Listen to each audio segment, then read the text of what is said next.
তিনি চাকরি বাতিল নিয়ে দায়ী করছেন অভিজিৎ গাঙ্গুলিকে, বিকাশ ভট্টাচার্যকে, ঘুরিয়ে ফিরিয়ে আমাদেরকে।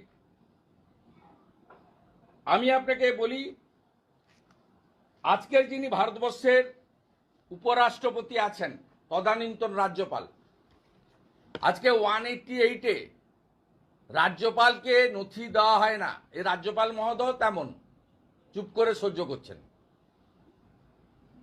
তদানীন্তন রাজ্যপাল আজকের উপরাষ্ট্রপতির কাছে ক্যাবিনেটের সব নোট পাঠাতে বাধ্য হতো।